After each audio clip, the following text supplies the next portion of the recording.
तुम यहाँ? दूर रहो मुझसे। डरो मत हिरन, मैं तुम्हें नुकसान नहीं पहुंचाना चाहता, बस तुमसे दोस्ती करना चाहता हूँ। तुम शेर हो, जंगल के राजा, और तुम मुझसे दोस्ती करोगे?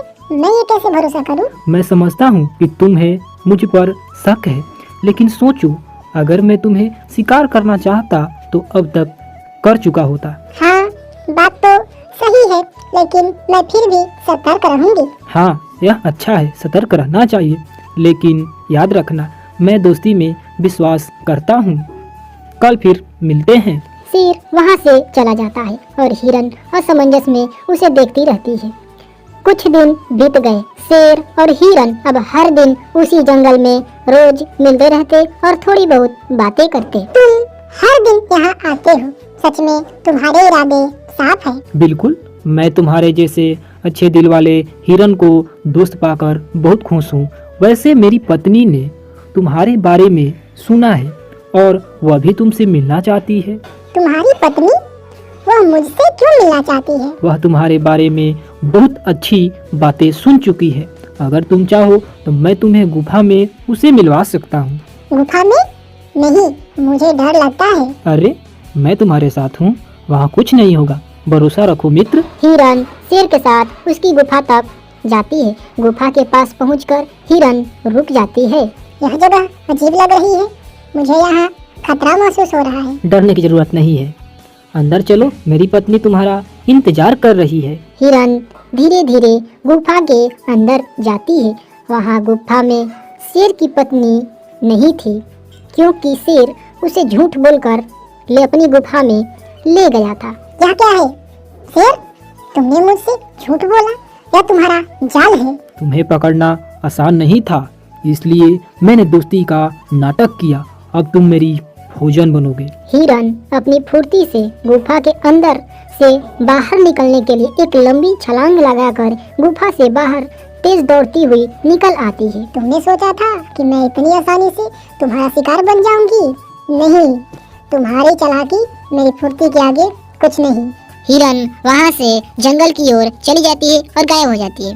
शेर गुस्से में भाग जाओ, लेकिन याद रखना, मैं दोबारा कोशिश करूंगा। हिरन जंगल के अन्य सभी जानवरों को अपनी कहानी बताती है और उन्हें सतर्क रहने के लिए समझाती है कि दोस्ती का दिखावा करने वाले पर कभी भरोसा मत करना।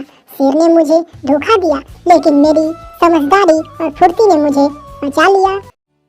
एक गांव में रमेश अपनी पत्नी गीता के साथ रहा करता था।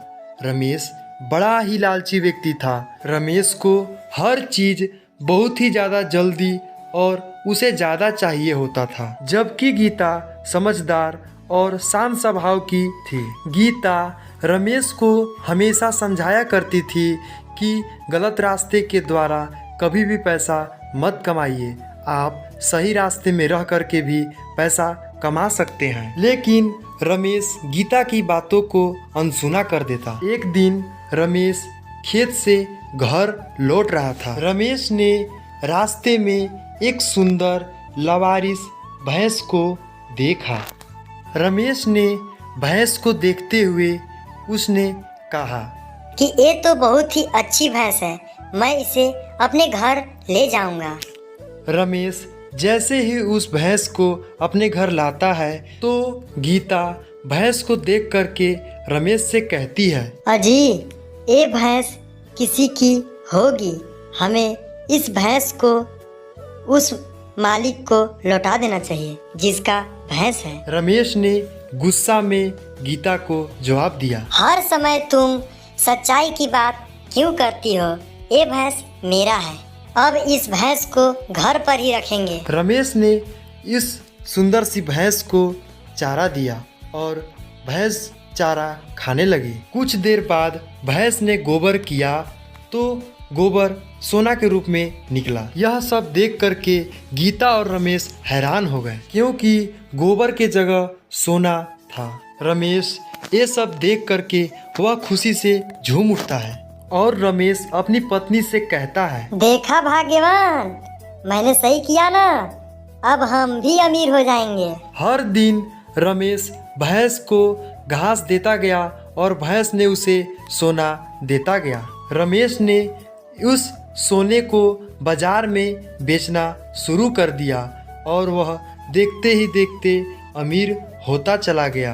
गीता बहुत खुश थी, लेकिन रमेश के बढ़ते लालच को देख करके वह चिंता थी। एक दिन रमेश गीता से कहता है कि गीता, अगर हम भैंस को अधिक चारा देंगे तो यह अधिक सोने के उबले देंगे। सोचो कि हम कितने अमीर हो जाएंगे। गीता ने समझदारी से रमेश को जवाब दिया कि रमेश, तुम ज़्यादा लालच मत करो, क्योंकि ज़्यादा लालच हानि देता है, क्योंकि भैंस को ज़रूरत से ज़्यादा चारा खिलाना अच्छा नहीं है।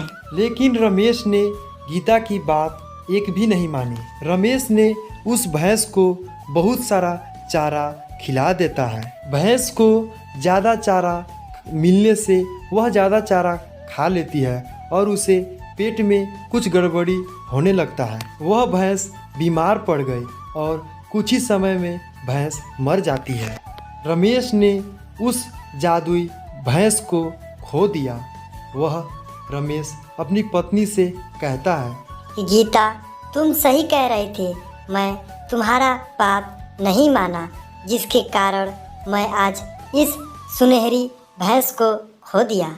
इसीलिए दोस्तों, मैं हर कहानी में आपको यही संदेश देता हूँ कि लालच ज़्यादा कभी नहीं करना चाहिए, क्योंकि ज़्यादा लालच कर देने से आप कहीं ना कहीं किसी न किसी चीज़ को खोते जाते हैं। इसलिए दोस्तों, ऐसे ही नए वीडियो के साथ आप लोगों के बीच मिलूंगा। नए वीडियो को पाने के लिए दोस्तों हमारे चैनल को सब्सक्राइब कर दीजिएगा।